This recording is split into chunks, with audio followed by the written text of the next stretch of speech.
¿Qué tal amigos? Bienvenidos a un nuevo video en el canal. Estoy muy contento de estar nuevamente con todos ustedes.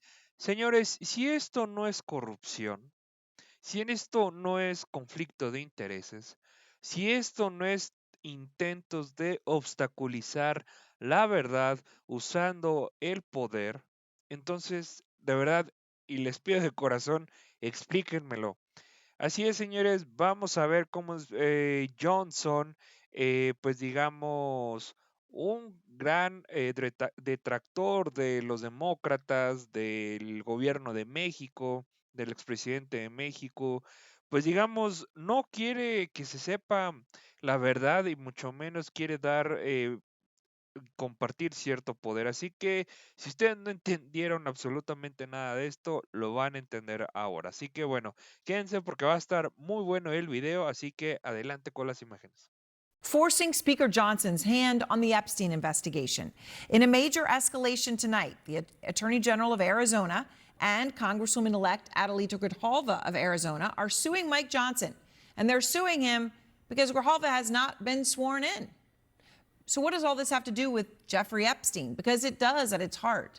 Grijalva is the final vote needed for a bipartisan maneuver called a discharge petition that goes around Johnson.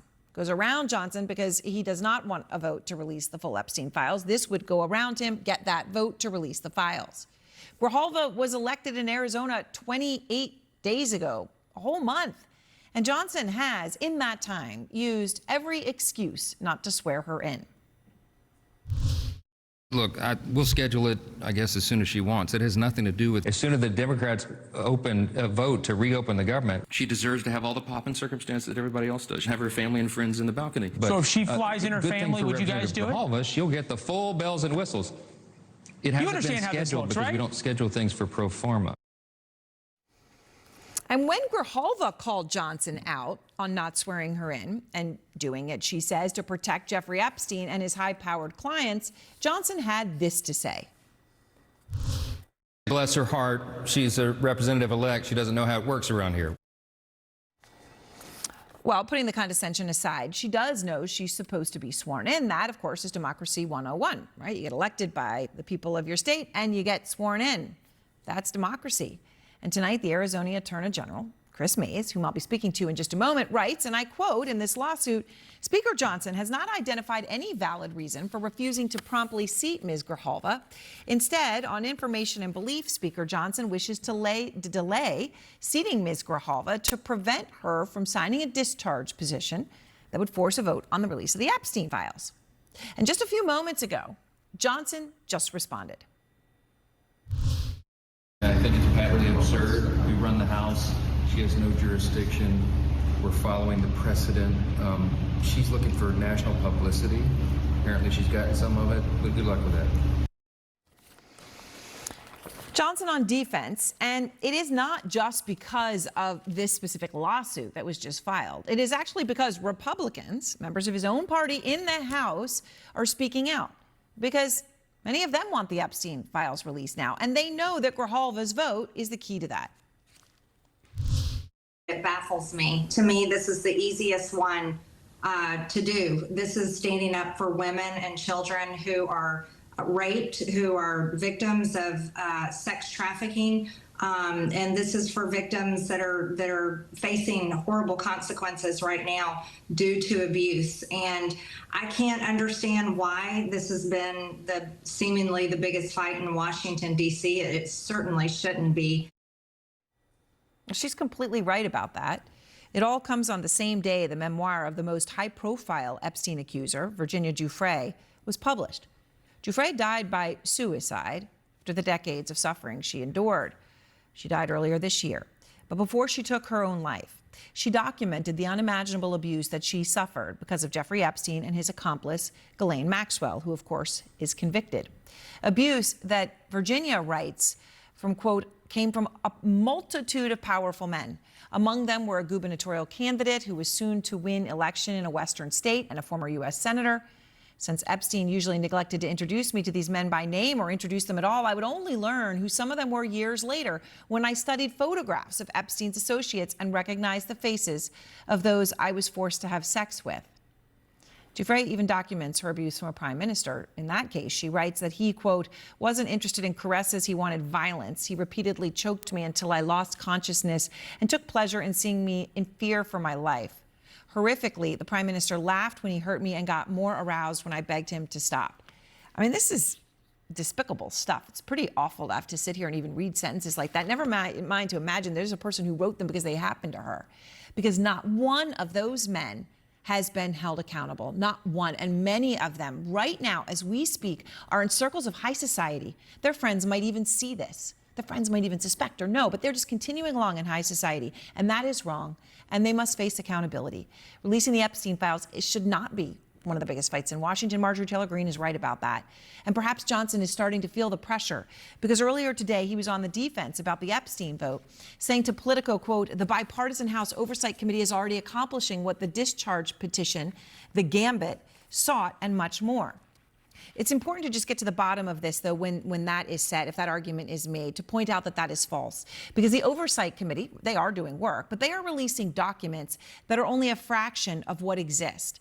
According to Ro Khanna on the committee, he and obviously he's a Democrat, Massey, a Republican, the files are just 1 gigabyte. 1 gigabyte of what the Oversight Committee has. That's what they have. There are 300 gigabytes of files that are known that the FBI said exist. So that is 1/300th of the total. Right? And much of that 1/300th was already known to be public. Johnson knows all of this. So when he is claiming he is all for transparency in this, and when it comes to Epstein, saying if it hits 218, it comes to the floor, that's how it works. If you get the signatures, it goes to a vote. Well, of course, in a sense, that's talking in circles because you only get to 218 if. Why did we just talk about Epstein for a few minutes? Because you actually have to seat Congresswoman-elect Adelita Grijalva. She has to be sworn in. That is the 218th vote. And perhaps Grijalva herself has said it best. Here's what she told me. So if this has nothing to do with the Epstein files, then swear me in. Chris Mays is the Democratic Attorney General of Arizona. She's out front. She, along with Congresswoman-elect Grijalva, has just filed a lawsuit against the House of Representatives for refusing to seat Grijalva. And this is the Attorney General's first interview since filing that suit. So, Attorney General Mays, I appreciate your time. And, we have this breaking news. You're filing the suit. And just moments ago, we heard from Speaker Johnson just responding to your suit. He says, and I quote him, "It's patently absurd. We run the House. She has no jurisdiction," end quote. What do you say to him? What's the basis for your lawsuit? Well, what we're saying to him and what we're asking a court to do is, declare that if Mike Johnson refuses to do his job, that Adelita Grijalva can be sworn in by a judge or any other person with the capability under the law to swear her in. And Mike Johnson can end this tomorrow by swearing Adelita in. She was duly elected by the people of Arizona, and we now have 813,000 Arizonans who are being taxed without representation in our state because Mike Johnson refuses to swear her in. So, we didn't want to have to file this lawsuit, but it's been 4 weeks now, Aaron, since she was elected. 4 weeks where she has not been able to do her job, serve her constituents. We've got issues here, including flooding in her district. She hasn't been able to serve veterans and deal with other issues like Social Security. It's time. Time's up. So how quickly, you're saying a judge could do this, someone could get her seated right away. How quickly do you expect this lawsuit to move? I mean, essentially, is this something that could really result in her getting seated, sworn in by a judge or somebody in the next day or two? Or is this something more to make a point of precedent, and by the time this all works its way through, Johnson will have eventually done it? Well, I wish Johnson would do it right now. In fact, I believe the Congresswoman-elect is in D.C. right now. He could walk over to her office right now and do it. Look, we are hoping that this lawsuit results quickly in Adelita Grijalva being sworn in. We're going to a judge in Washington, D.C., asking that judge to declare that she is eligible to be sworn in. And if Mike Johnson and the House of Representatives, run by the Republicans right now, refuse to do it, that someone else can do it, so she can. Have you had any interactions with Speaker Johnson about this? I mean, I know you had initially sent a letter to him. That was 8 days ago, and you threatened the lawsuit. And now he's responding, obviously, in the statement that we have. But have you had any interaction with him at all at this point? I mean, sadly, no. I mean, all we have heard from Speaker Johnson is basically comments on shows like yours, and you know, he has not responded directly to us, and he's basically thumbing his nose at 813,000 Arizonans who don't have a representative. And my state is now down a representative. That's not okay. It violates the Constitution. It violates the law. Bien, señores, pues esto claramente pues es un tema muy importante porque yo les comentaba al principio, si esto no era corrupción, si si tú estás metiendo constantemente el pie, realmente no es porque tú quieras ver mal, hacer ver mal, perdonen, a la otra persona. No, es algo más que eso, o sea, realmente lo que es como le dicen al Speaker Johnson, obviamente trae otros intereses bajo la manga y son intereses, me parece que algo turbios.